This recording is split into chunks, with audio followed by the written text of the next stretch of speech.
Let's get ready. Live from the church basement, it's the Northwest Assembly Bible Study with PB&G, where if you miss a little, you miss a lot. All right. That's what he told me to say anyway. Thank you for joining us tonight. As we have your thank you. Well, I really need you to be here. So that's an awesome thing you're around right now. Anyway, here we are. Thank you. As always, this area over here, which Gary will mock me for, he'll do some stupid hand gesture and oh, look what Brad's doing over there. Over here on this part is where you can interact, ask questions, talk to me. Hi, Ange. And over let here us know you're there. The hard Hi, Joyce. See, like that there. And ask questions, interact with each other, talk to each other, talk to Gary and I. Gary gets the hard questions. I get the easy ones, as always. Hello, Ryan Davison. Ryan. Good to see you. Or see your name anyway. I don't He's see live you. tonight, He's seeing us. That's true. Yeah. But all right.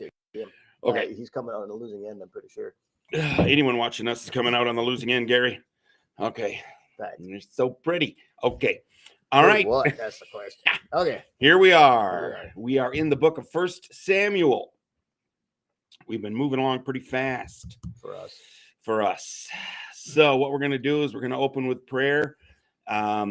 And Gary's going to pray real hard that the Lord gives him a better attitude and that he behaves himself the rest of the night. You know, my mom prayed for that for years. Never happened, did it? Never happened. And it didn't answer her. The heavens were brass. All right.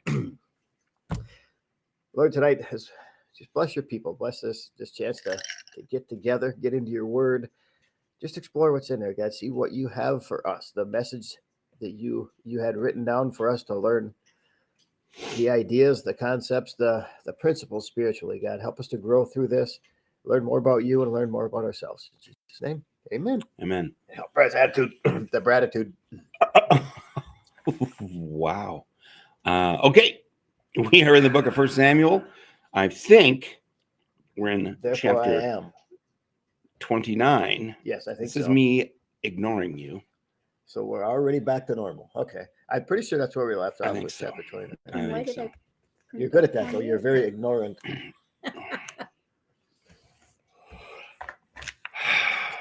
I wasn't sure. I couldn't remember where we left off. It's a tough crowd. Okay. Kind of bring us up to speed here, Gary. Up to kind of just a little bit of where we're at. Well, there's a little bit of an anachronism here, actually, so it's a good thing to You're using a lot of big words tonight. You've been at the library, haven't you? I done been reading. Okay. This chapter we're about to dive into, chapter 29, would probably actually happen before chapter 28, because here we see the Philistines kind of amass for war and stuff. And in chapter 28, we saw Saul panic because they had lined up for war. So he goes to seek out a medium. Yep. Because he couldn't find a large. Hey. Where did you get such a bad dad joke? The medium was the witch of Endor. Yeah. Yes. Yes. She was really, really short. And she was in prison for being a medium and she escaped. And they put signs up all over, small, medium, at large. Anyway, after Saul, this would have happened before that chapter. Can you see the tears? Can you see me crying? No, I can't. the pain from trying to hold it in. Yeah. Wow. I can see it. Wow. So I'm so tired today. That's why I'm not even fighting back. No. Oh, this is going to be fun. I'll just lay on the ground and let you kick me, Gary. All right. Sweet. I haven't just had cover that my head and let you go at weeks. It. All right. So that's where we left off. Saul kind of went we dropped we had some viewers and then they just all dropped right off. So now we're in chapter 29, but the narrator's his kind of the way he's done things all the way through is to kind of paint David here and Saul here. Yes. To juxtapose those two so that you can see the contrast, and that's kind of what he's doing here, and that's why he played with the timeline just a little bit. Yep. The last chapter, chapter 28, as you said, was Saul with the witch of Endor. He had all the info that the enemy was amassing to attack, so he goes to try to get advice, And now here in 29, like you said, switches back to David, and it is what he's doing, engaging the Philistines. Yeah. So on the other side of that. So David, chapter 29. I'll read a little, and you can pontificate, elucidate, or whatever you do. I'll just say some stuff. Okay. Chapter 29 of 1 Samuel. The Philistines gathered all their forces at Aphek, and Israel camped by the spring in Jezreel. As the Philistine rulers marched with their units of hundreds and thousands, David and his men were marching at the rear with Achish. The commander of the Philistines asked, "What about these Hebrews?" Let's pause there because we need to explain why David and his men, the Hebrews, are marching with the Philistines. Yeah. Who are going to attack Saul, the king of the Jews. In chapter 28, it talked about them being in Shunem, and here it talks about them being in Aphek, and Aphek is closer to Palestine, well, to the, where the Philistines, Philistia. So they would have assembled there and then marched to Shunem, where we met them in chapter 28. Just for perspective, from Nob, where the priestly city was, which was not that far from where Saul reigned, to Aphek was like 20 miles. We always think of, hey, our enemies are going to invade. We think of, whatever country you perceive as your enemy. When I was a kid, it was the Soviet Union. So, I mean, they're off across oceans and stuff. I mean, for them, the Philistines were in the next county. I mean, they were like 20 miles away. So, hey, they're invading us. Isn't like we think of, oh, they're going to march and then we'll get ready. And then they're like a day's walk away. So when they decide to invade, they're here. Yeah. Yep. And the fact that the Philistines and the Hebrews are enemies, and yet David is walking with them. We kind of saw last week before, the fact that David has kind of made a pact with the Philistines, saying, "Hey, I'm going to be on your side. Oh, that's Saul. He's mean. He hates me. So he's really my enemy. I'll fight with you guys." And they've done this before on other occasions where they've had Hebrews in with the enemy camp as traitors. How'd that work out? Well, they weren't really traitors. What happened was they turned on the Philistines right in the middle of their camp and laid waste to them from the inside. They're literally inside the enemy camp, pretending to be on the enemy's side, but they're not. And the king of the Philistines has fallen hook, line, and sinker for this. Thinks this is the best thing ever.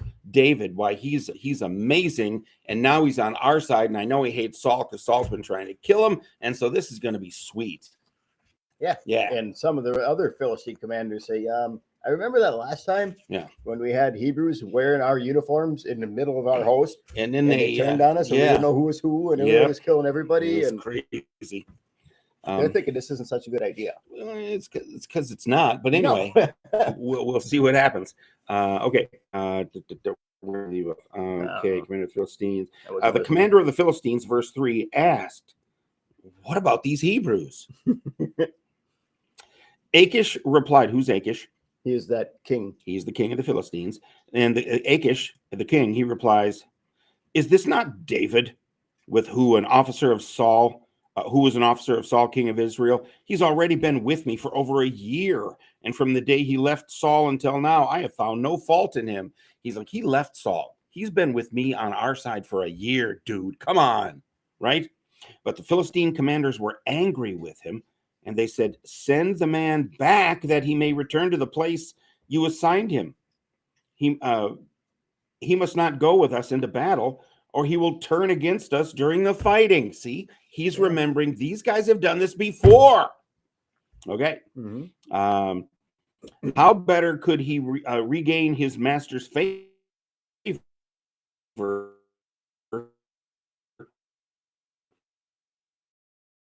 by taking the David and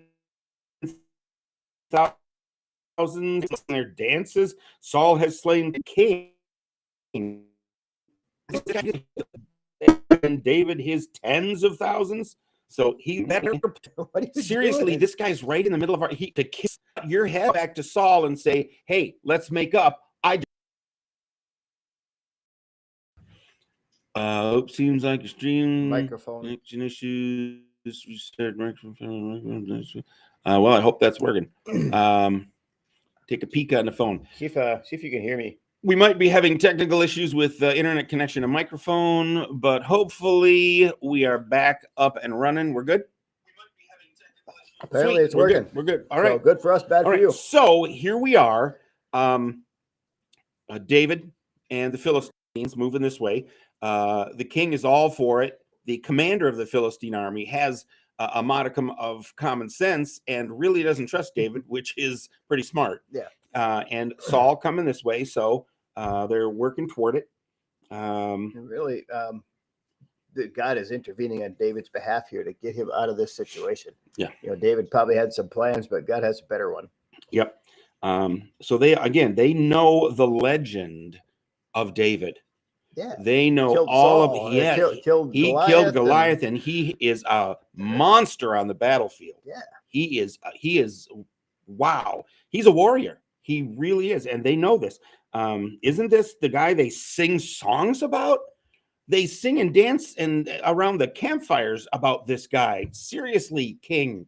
Come on. Hi, Gail. Hi, Gail Schwen. Hi, Gail Schwen. Hi, Gail Schwen. Hi, Gail Schwen. All right. So Achish, verse 6. So Achish called David and said to him, as surely as the Lord lives, you've been reliable, and I'd be pleased to have you serve with me in my army. From the day you came to me until now, I found no fault in you, but the rulers don't approve of you. Turn back and go in peace. Do nothing to displease the Philistine rulers. Yeah, there's something here that this is kind of an aside, but I thought it was curious. Asides. I find you curious. Well, that's true. Yeah, I'm not a cat, so it's okay if I'm curious. All right. He comes and he says, as surely as the Lord lives. He doesn't believe in the Hebrew guy, but he uses him as an expression. I thought this is kind of weird because Saul does this, even though, like, when he goes to the witch of Endor, he swears by God that while he's using a witch to conjure. It's like, this is kind of a weird thing to do, isn't it? But then I thought, I live in a world where people use the name of my God to swear every day, and they don't really believe in him. Yeah. So I guess it's not so weird. No. I mean, no, it isn't. People throw around the name of the Lord casually without regard for the significance of it. Yeah. Yeah. So, it just struck me that I thought it was weird. And then after I thought about it, I'm like, all right. Then I thought, okay, it's not as weird as I thought. Verse 30 in 1 Samuel. Take that, Gary. All right. 30. We got 30. That far? Oh, no. I'm sorry. Wow. Okay. We are at verse 8. 8. Let's do 8. Verse 8 of chapter 29. We'll do that. Okay. David's choice of words. I'm reading my notes now. You got me all discombobulated. But what have I done? David's like, why though? David says to Achish, but what have I done? Yeah. What have you found in your servant from the day when I came before you to this day, that I may not go and fight against the enemies of my lord the king? Why can't I go and fight with you, Achish? Come on, we're buddies. I've never done anything to tick you off. Remember we talked before how there's times when David seems to be carefully choosing his words? Yeah. Notice how here he says that I might not fight against the enemies of my lord the king. I think he's choosing his words. Mm-hmm. What enemy, what king? It's not being specific. See, he's not lying. No. But he's not giving away the whole story either. Exactly. It's very good. Mm-hmm. I think he's weighing those words carefully. He is. So why can't I go and fight against the enemies of my lord the king? Who has he already, in past verses, he has sworn his allegiance, even though Saul's a jerk, he has sworn his allegiance to the king of Israel because God put him there. And he will not go against God. And he said, that's who God made the king. And I follow God, so I'm going to follow that king. So that's his king. And the Philistines are his enemy. Mm-hmm. But he makes it sound like you're my king and they're the enemy. Yep. And Ish isn't it? He's buying it up. He is. And So what does he say? Verse 9. But 9? Achish replied to David, I know that you're pleasing in my sight, like an angel of God. Nevertheless, the commanders of the Philistines have said he must not go up with that wall. He's got on. He does. He's like this guy, man. He's a weapon. Yeah. And also, incidentally, in some of the Psalms, David refers to God, Yahweh, as king. So when he says, "My Lord the King," he may even just be saying God, the enemies God. of God. Correct. Which still wouldn't, I mean, it would primarily be the people he's with. Correct. So go. Verse 10. 9.5. Okay. 9.5. Yeah, 10. Then he arise. Now then, arise early in the morning with the servants of your Lord who have come with you. And as soon as you have arisen early in the morning, and have light, depart. So David arose early, he and his men, to depart in the morning to return to the land of the Philistines. And the Philistines went up to Jezreel. So David says, "Okay, All right. you say so." Chapter 30. Hey, now we can chapter 30. I'm ready. All right. David and his men reached Ziklag on the third day. Now the Amalekites had raided the Negev and Ziklag. They had attacked Ziklag and burned it, and had taken captive the women and all who were in it, both young and old. They killed none of them, but carried them off as they went on their way. Who lived in Ziklag? That's where David and his men lived. The Ziklaganites. Yeah, that's where his family lived. Am I wrong? Ziklagians? That sounds like something from Star Trek. It does. That's where David. Ziklagidians? I don't know. It's a tough one. I'm gonna have David and his men lived there, and with their families. Right, because if you followed us back a couple of chapters, he specifically asks to can all my men that are with me and their wives and their kids and their families. So there's not just David and his men. There's David. It's like enough for a city worth of his people. Yeah, that are following David, and they say, "Hey, King Achish, can we go to Ziklag and live there peacefully among your people?" And they have been for the last year plus living there. So that's why when he goes to Ziklag, he doesn't kill everybody because it's his folks. Yeah.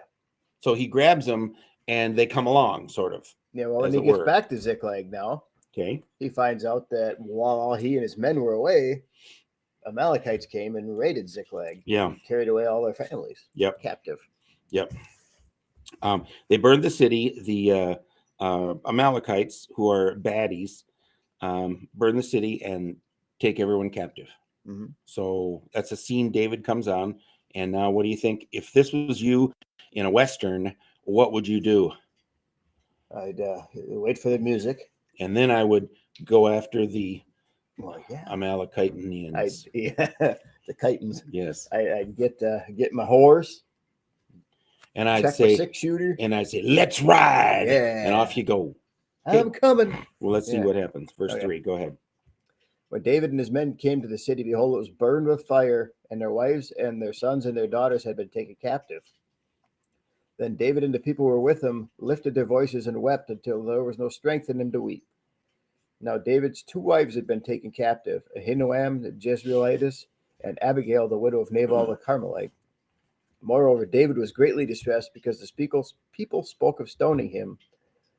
For all the people were embittered, each one because of his sons and daughters. But David strengthened himself in the Lord his God. So the guys that were with him are mad, and they blamed David, and they wanted to stone him. Dude, they've taken my family. It's because of you. So they're mad. Yeah. David's in a bad spot. He is. And again, 2 chapters ago, we looked at Saul in a bad spot. Yeah. And we watched what he did when he was in a bad spot. His behavior. Yeah. Yeah. He under cover of darkness went to consult a medium to try to hear from the spirit of a dead prophet. He makes a lot of bad choices. Yeah. Now, here's David. His wife is gone. If he's got any kids, they're gone. His heart is broken. He is crushed.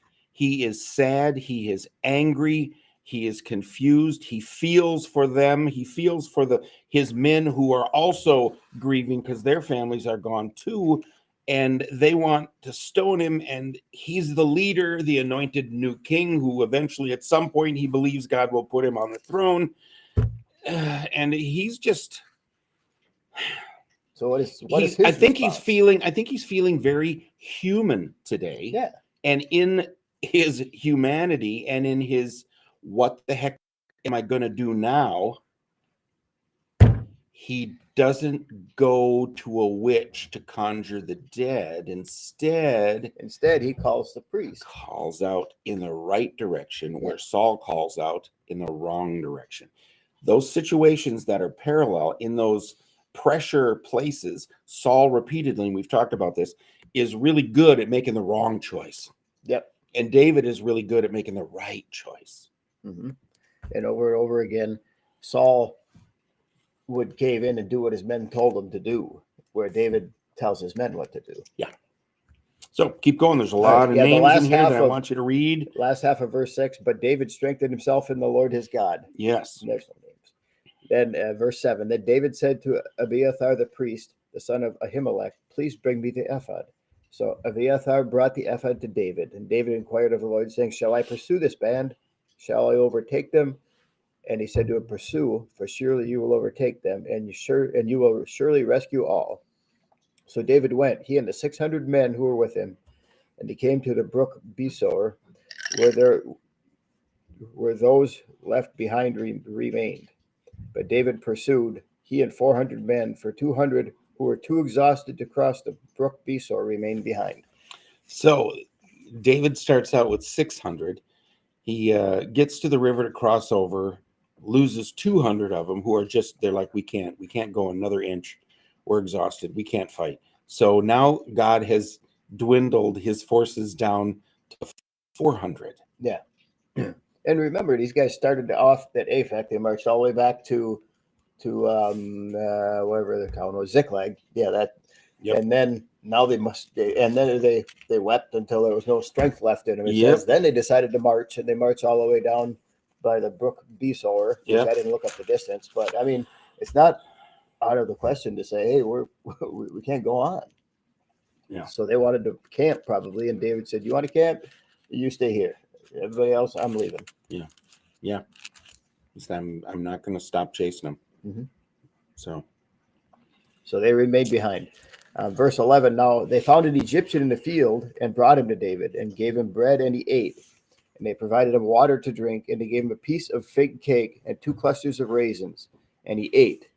Then his spirit revived, for he had not eaten bread or drunk water for 3 days and 3 nights.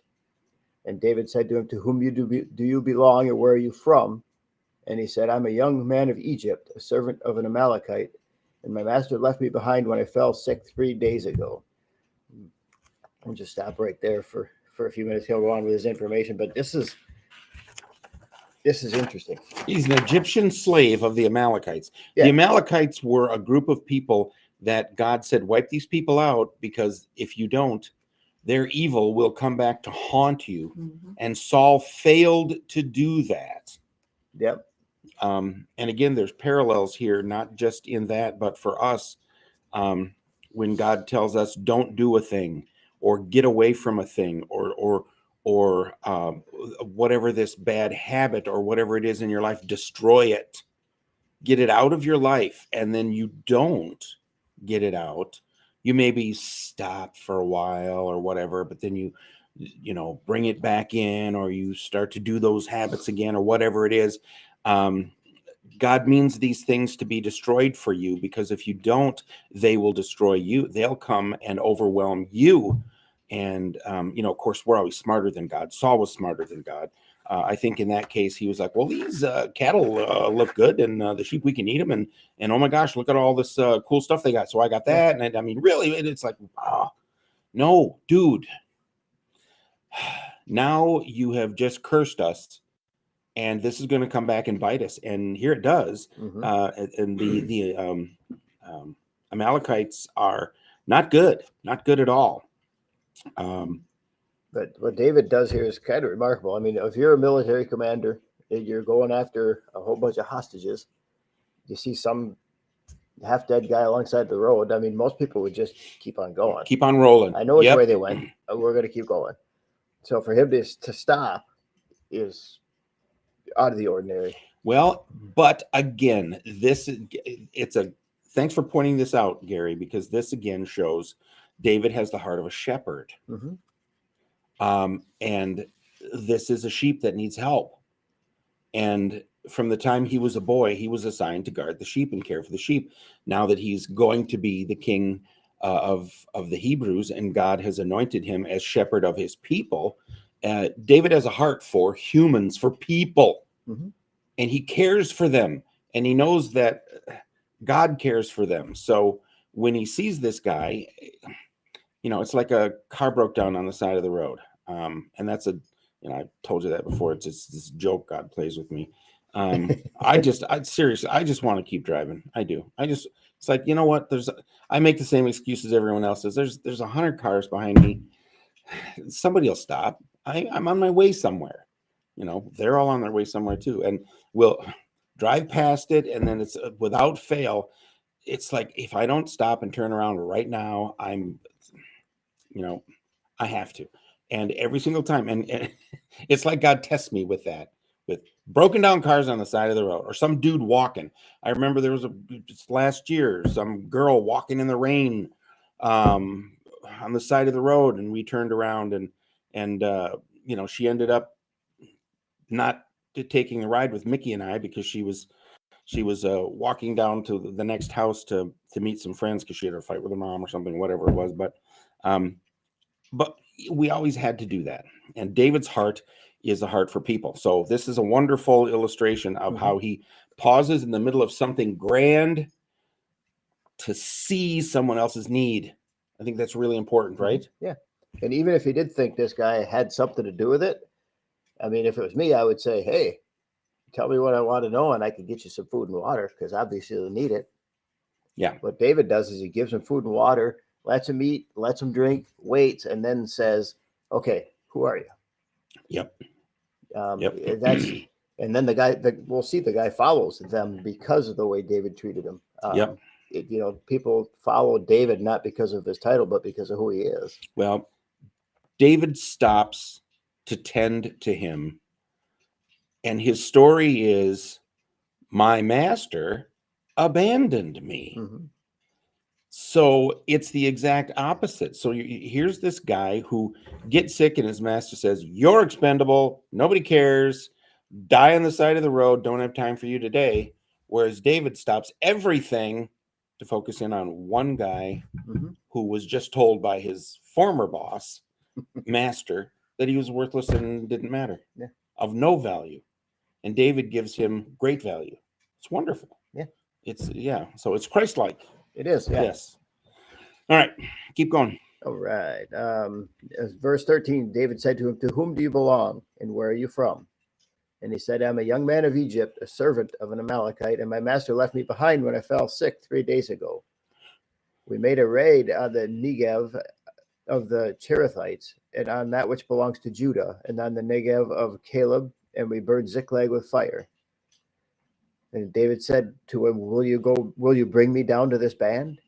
In other words, will you take me to where they went? Yeah. He said, swear to me by God that you will not kill me or deliver me into the hands of my master, and I will bring you down to this band. So even after David finds out this is one of the people that helped in the raid, he says, okay, will you take me down there? Yeah. Rather than, because I got to think, with that many people and all the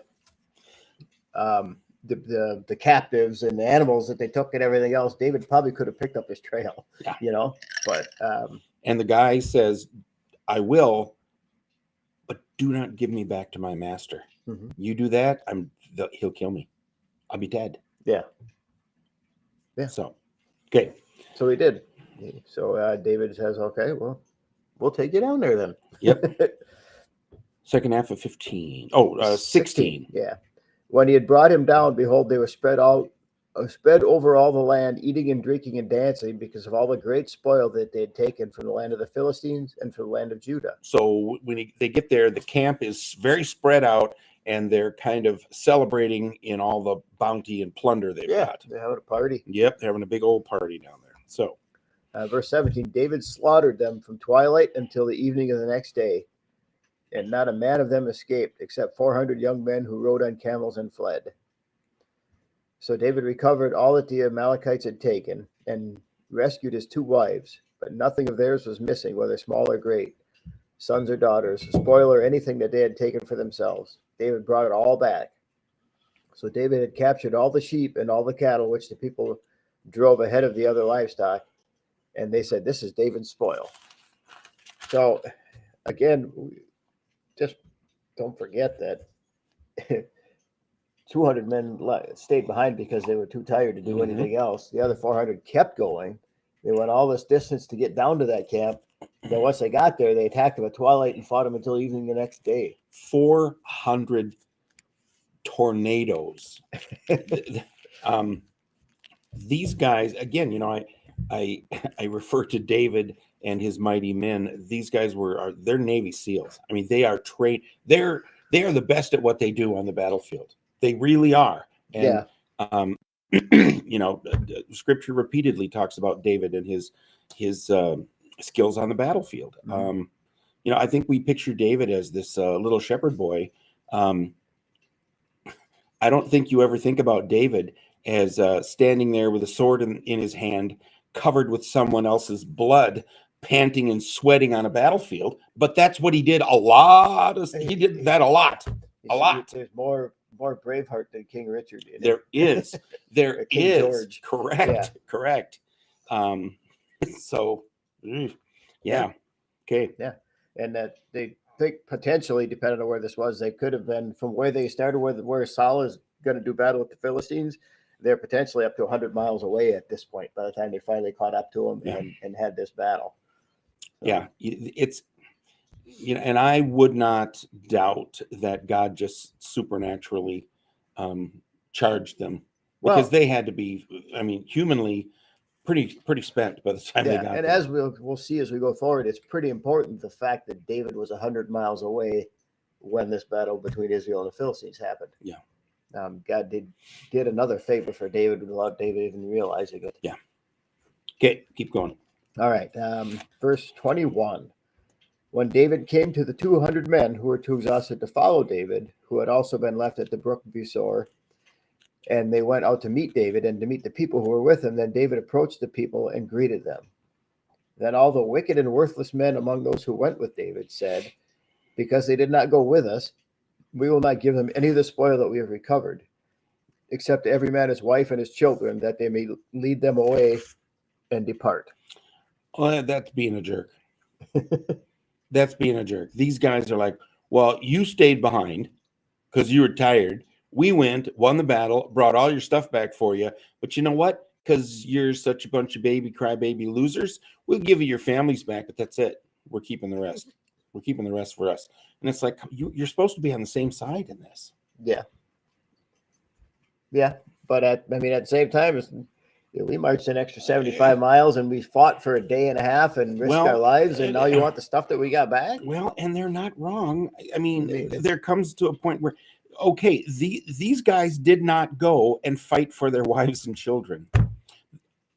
There's nothing that would have stopped me from going to do that, especially not something like, I'm tired. Yeah. That really seems, seriously, that doesn't seem like a really manly excuse, does it? You're looking at, they stole your watch. So these guys come back and say, hey, losers, we saved your wives and family for you because you were back here soaking your feet in the river, you crybaby wimp losers. Yeah. So, yeah, I get it. I could see him being upset. Yeah. I mean, but again, most people, when they read this, kind of skip over it, but there's a lot of human element that we miss when we do that. Yeah. So, okay, keep going. Verse 23, then David said, "You must not do so, my brothers, with what the Lord has given us, who has kept us and delivered into our hands the band that came against us. And who will listen to you in this matter? For as his share is who goes down to the battle, so shall his share be who stays by the baggage. They share and share alike." So it has been from that day forward that he made it a statute and an ordinance for Israel to this day. Okay, now reading this, and there's a particular group that are involved that are mad because they think they should get more than the others. Yep. Does this sound like anything you've heard maybe in the New Testament?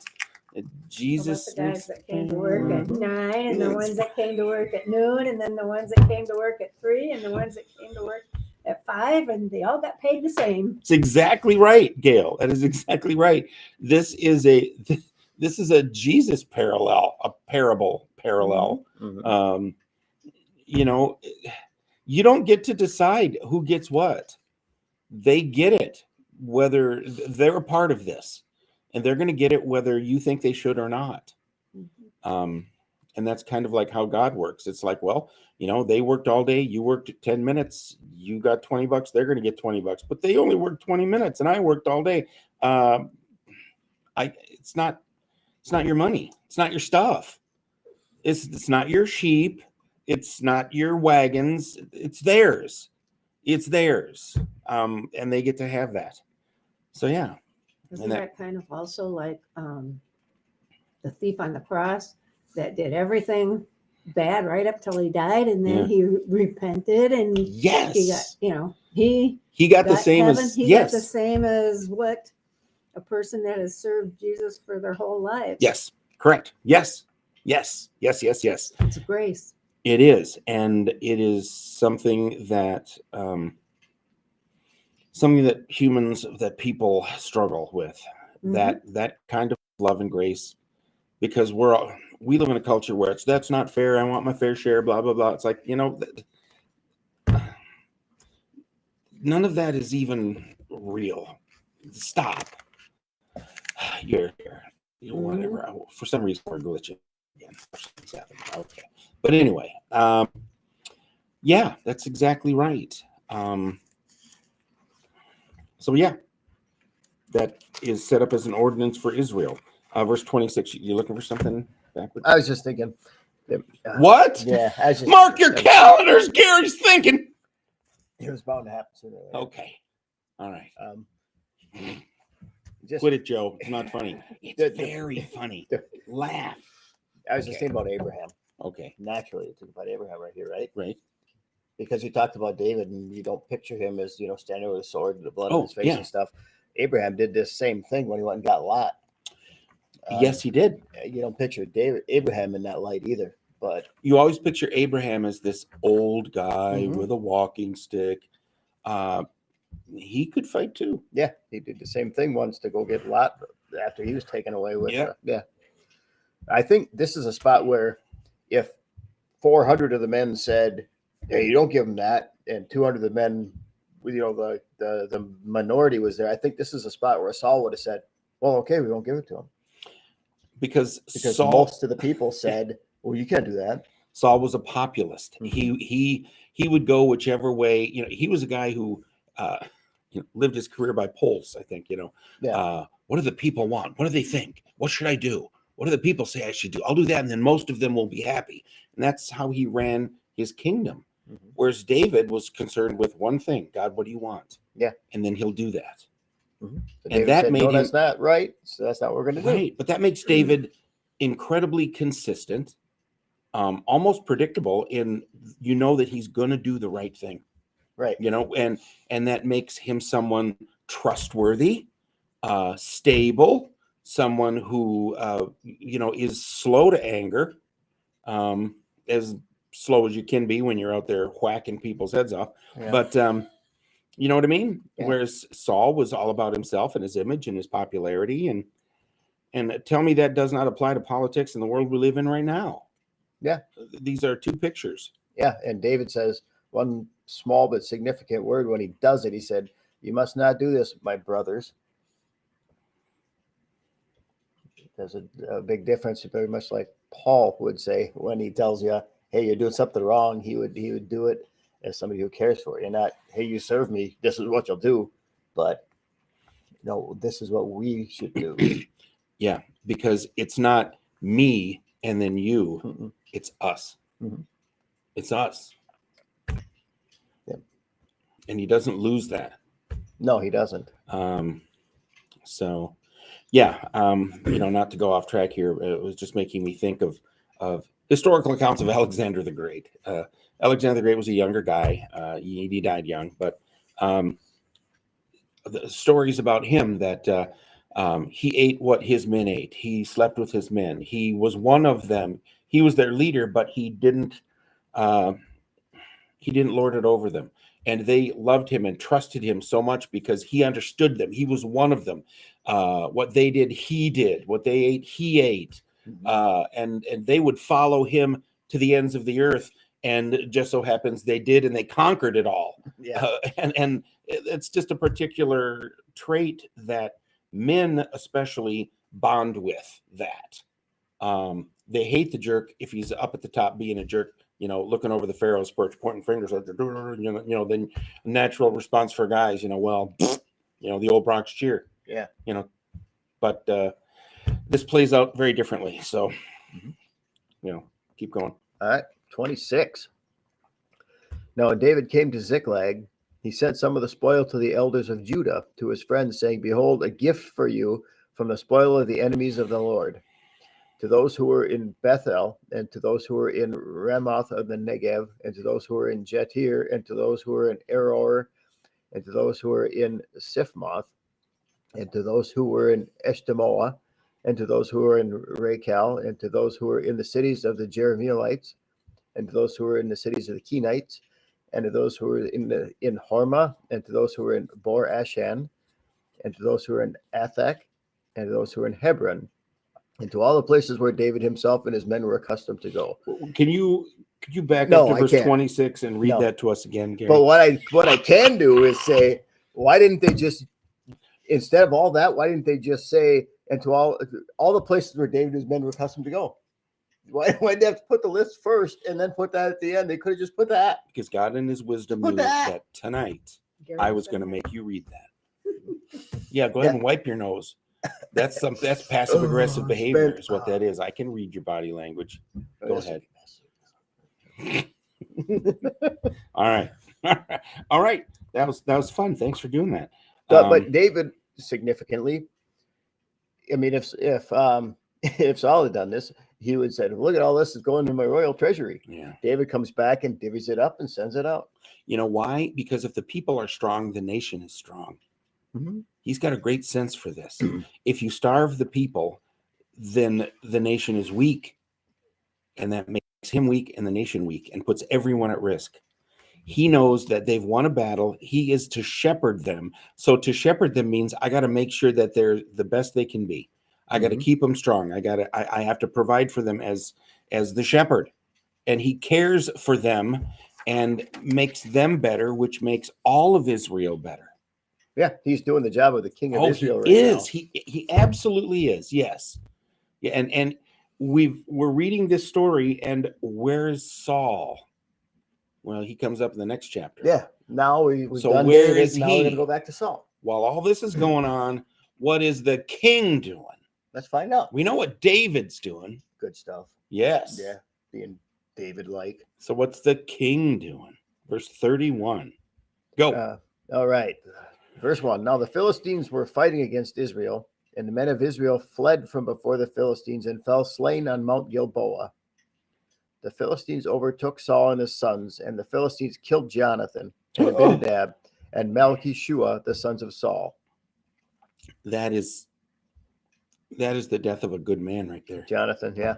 He's one. We've talked about this. Underrated, not talked about enough. This kid had qualities that were David. He had the qualities of David. Mm-hmm. And he was spectacular. And when we get to heaven, it'll be interesting to just really get to meet a guy of that caliber. It's pretty cool. Mm-hmm. So, yeah. No doubt. So, but the Philistines have overtaken Saul and his troops, and defeating them, killed Jonathan. I'm sorry. Joe Nathan, you can call him that if you Joe want. Nathan. Yeah. Not my Nathan, Joe Nathan. Joe Nathan. Okay. So yeah, and keep going. All right, verse 3. The battle went heavily against Saul, and the archers hit him, and he was badly wounded by the archers. Then Saul said to his armor bearer, Draw your sword and pierce me through with it. Otherwise, these uncircumcised will come and pierce me through and make sport of me. So paint that scene for us, Gary. Well, there he is wounded. He's going to die. and the Philistines are closing in, and he's not entirely inaccurate in what he says. If they came upon him alive, they had some pretty nasty tricks up their sleeve. They and I won't wouldn't even, kill him right away. no. They'd have some fun with him first. Yes. In some unkind ways. Yeah. Yes. Yeah. They would. Yeah. Yeah. They had some things they could do, and if you're curious what they are, you can look them up. But they're not even worth going into. But I don't blame Saul for thinking if for sure he's going to die. He's thinking, let's just have this over with before they get here. Do not let these guys touch me because they're debased to the 100th degree. Yeah. Yes. They're going to do some things. Yep. So he asks his armor bearer to kill him. Yep. Run me through, please, please, please. Kill me now so that I can just have an honorable death, basically. Yeah. But his armor bearer would not, for he was greatly afraid. So Saul took his sword and fell on it. In verse 5, when his armor bearer saw that Saul was dead, he also fell on his sword and died with him. Thus Saul died with his 3 sons, his armor bearer, and all his men on that day together. Okay. Paint the picture of what that is to fall on your sword. It wasn't an uncommon thing. It was an act of honor. Well, at the end. You wouldn't necessarily have the strength to just take your sword and run it through you. So if you were to fall on it, then gravity would help you. Yep. You take the hilt of the sword, put it on the ground, put the tip of the sword on your belly, and just fall into it. Yeah. And literally impale yourself. Yeah. And by not falling forward, but if you put the tip of your sword here and melt down, It would go up. it goes up in your rib cage. Yes. Where all the stuff is, where it shouldn't be. Yep. Yeah. And so Saul does it. The armor bearer's like, holy cow. There's nobody here to help me now. And he didn't want the Amalekites to get him. I really don't want him to get me either. So he's like, better I take an exit. So he's done. Yeah. Yeah. Yikes. And here we see the favor that God did for David, because after all the enmity between David and Saul, all this stuff happens. When Saul is killed, it's very important that David is 100 miles away. So nobody can say, well, David finally killed Saul and now he's going to take his throne. Well, and what else conveniently occurs? Not only does Saul die and all the army and all his men die, but who else dies? Almost all of Saul's sons. Yes. Not quite yet, but almost. We run into that. Yeah. But it reminds me of, remember Eli? In one day, his 2 sons died, then he died, and then that one son that was left was left an orphan. The same thing happens here. Almost all of Saul's sons and family die. All of the one the obvious capable heirs to the throne die the same day their dad does. Yeah. So Saul dies. Well, now you're dead, and then no, you're dead. No, you're dead. Yeah. The entire Saul line that would have been capable, and acceptable is dead. Yeah. And we find out that there is one left. There is one. Yeah. There is a beautiful, wonderful interaction between he and David that we'll read about next time. Well, actually, there's 2. Technically. 2. Okay. Yeah. Yep. The one's just a kid at this point. Yes. When God told Eli, this judgment is going to come upon you, it doesn't happen right away. No. But when it does happen, it happens in a day. And same thing with Saul. Well, and David said, it's not my job to kill him. It's not. I will leave that to God. God will do that on the day God wants it done. He will handle that. And he had the opportunities to kill him when he was in the cave and he cuts the corner of his robe off, when he sneaks into the camp and stands over his body in the night with a spear. Should we kill? No, don't. And so he has those opportunities, and he repeatedly says, I will not interfere between God and his anointed. God, if God wants him dead, God can do that. He doesn't need me to do that. And for me to step out of my place to do that. And he's very aware of that, and he sticks to it, and God handles it just like he knew God would. Yeah. And like you said, God does it perfectly, beautifully in one day while he is far away. And it is clear David had nothing to do with this.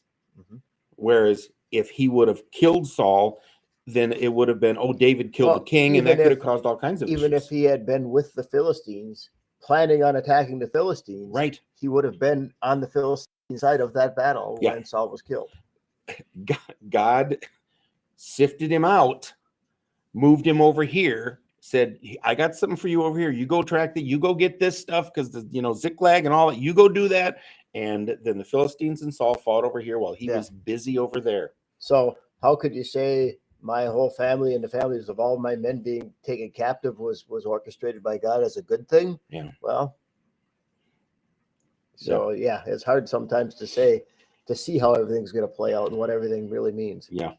So where are verse we? 7. When the Israelites along the valley and those across the Jordan saw that the Israelite army had fled and that Saul and his sons had died, they abandoned their towns and fled, and the Philistines came and occupied them. So all this area, the Jezreel Valley, which is a travel corridor and really fertile land and stuff, it's all Philistine territory now. Yep. So 40 some years before, Saul is anointed king, and his job is to take care of the Philistines. It's been all this time, and now Saul's dead, and they're right where they were to begin with. Yeah, Saul didn't accomplish they've anything. lost everything. They've lost all the land. They've lost all the cities. The Amalekites, the Philistines are, wreaking havoc on the land. Yeah, and it's like they're right back to square one. It's like, Saul, in all the time you've been here, what have you done? Yeah. You've done all kinds of junk, and at the end of the day, you fell on your sword because you screwed it up so bad. And left them just as bad off as they were to start with. Yeah. So, all right, verse 8. It came about on the next day when the Philistines came to strip the slain that they found Saul and his 3 sons fallen on Mount Gilboa. Okay, just another military thing. What are they doing? The Philistines came to strip the dead. What are they talking about? They're getting anything valuable off the bodies. Yeah. It probably got to be night, so they just waited till next morning. Yeah.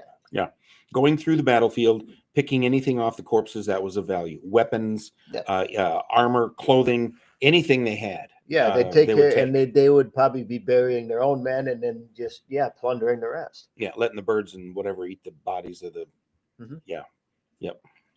So, verse 9: they cut off his head and stripped off his weapons and sent them throughout the land of the Philistines to carry the good news to the house of their idols and to the people.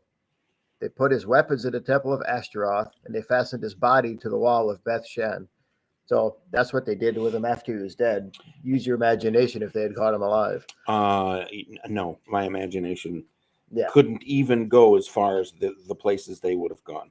You were correct. Yeah. Now when the inhabitants of Jabesh Gilead heard what the Philistines had done to Saul, all the valiant men rose and walked all night and took the body of Saul and the bodies of his sons from the wall of Beth Shan, and they came to Jabesh and burned them there. They took their bones and buried them under the tamarisk tree at Jabesh and fasted 7 days. So the enemy has put the bodies on display. Again, the corpses on display.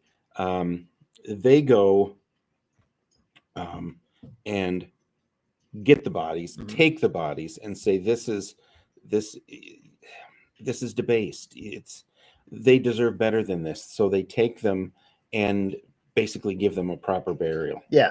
Cremation was not something they normally did, but odds are there was probably reasons why they figured it was best in this situation. Yeah. Those men of Jabesh Gilead, though, it's interesting. Back at the end of Judges, when there was a concubine that had been killed. Yep. This whole thing that happened, and they asked for help. The men, those are the one city that refused to go and help. And then when Saul first became king, their city was attacked, and he came to their aid, and they've been had his back ever since. So they're the one group of people that actually rise up, and we're going to go down there, and we're going to get him, and we're going to bring him back. Yeah. To kind of prove their valor here and stuff is kind of cool. Yep. So that basically wraps up Saul. Yeah. So we've had all of this. We've had all of this interaction between Saul and David. We've had Samuel in the beginning. God, all these various characters intertwined into this, and we are now at a place where the spotlight on the stage moves to David. It does. It moves to him, and it's a pretty empty stage other than him right now. And so now we'll see, because Saul's gone, his kids are gone, Jonathan's gone, Samuel's gone, and now we'll see what that looks like, how that plays out with all of those characters gone, and there's David on stage. We'll see this as we go forward, but and this is something I never noticed before. But as I read through 2 Samuel, and I read this somewhere, and it really struck me, David is kind of a microcosm of Israel. When you look at, okay, now he's king, now he's gotten to his promised land, what he does or what he goes through is very similar to what Israel experienced once they got to the promised land. Okay, that's awesome. I love that, because again, the Old Testament reveals Jesus in 100 different ways, and so we need to be looking for that. So I'm glad you're doing that. That's awesome. Yeah, and now, power magnifies any flaw, any strength, anything that you have is going to be magnified when you're in power. Yep. And we'll see that in David. His good points are going to be really obvious, and his flaws are going to be really obvious too, more so than they were when he was the underdog guy. Yeah. Mickey and I have been watching, of all things, Lego Masters. I was going to say Pinky the Brain. No, Lego Masters. And there was an episode where they had to build a bridge out of Legos. And then they put weight on it to see whose bridge could hold the most. Makes sense. And that's what it made me think of. It was the guy that had the super glue, wasn't it? Well, the flaws. There were spots in the bridges where some of the people, before they brought them up, were like, "Oh, we didn't get these pieces together just quite right. Maybe they won't notice. We've got a little gap here, but you can't even hardly tell." So when you're just looking at it, it looks beautiful. Yeah. But with that weight of leadership and power, when all that's put on there, exactly what you said, those little weaknesses, suddenly they're magnified. Suddenly that becomes really obvious and can take everything down. So yeah, and that's kind of where we'll see David, and we'll wrap that up. We're at about an hour, pretty close. So, all right. After April 7th, Facebook Watch won't be available on Samsung TV anymore. There's another app available, YouTube. Yeah. Actually, do you have a YouTube app on your phone, Angie? If you do, or if you can access YouTube on your television, just open the YouTube app, do a search for Northwoods Assembly. Our icon with the N, circled N, will probably show up. That's us. And we are streaming live there as well. So if that helps you, that's what I would try. Another thing that you might be able to do, if you have a Wi or a Bluetooth enabled TV, you could cast it from your phone to your TV. So you actually do your Facebook Watch on your phone, and then it'll cast to your TV. Okay. Otherwise, just keep getting a hold of Gary throughout the week until you figure something out. Yeah. Just call me, and I'll put my phone in front of me before again and again and again. Yeah. Okay. I'll just let it play. All right. We should probably go. Okay. Remember, Saturday night church starts at 6. The meal, if you come before then, you'll probably get to eat some. I think we're doing breakfast foods. Oh yeah. On Saturday night. So I'll probably put my pancake apron on. Come at like 5:30 or whatever, and eat up prior to service. Service starts at 6. We'll do a little comedy. We'll do a little singing. We'll do some announcements, and then at 6:30 we live stream. But I would much prefer to see you in person. So, with that said, Gary's going to pray, and then we're going to leave you alone. All right. Lord, bless your people tonight as we close, as we get ready to sign off and go about our evening, and then our day tomorrow, the next day. Just help us to recognize, just like you put David in the right time in the right place, that you put us in a time and a place for a reason, Lord. And sometimes it might not seem like it. It might seem like we're adrift. It might seem like we're inconsequential, God, but just help us to remember we are where we are for a reason. And until we find the why, God, just help us to trust you and just keep it one foot in front of the other. Help us to grow in you and glorify you. In Jesus' name, amen. Amen. All right. Thank you so much for tuning in, all of you. Even you, Angie. Well, and it looks like your wife tuned in. She did? Yeah. Oh, you mean his wife? His wife. Joe's wife. Yeah. Yeah. Yeah, she's been on here. Yeah. Yep. So we had a bunch I was tonight. gonna That's say. awesome. Yeah. I'm here. Okay. Well, God bless you Gail tuned guys. in. And I really hope I see you on Saturday night. God bless you. 3, 2, 1. Good night.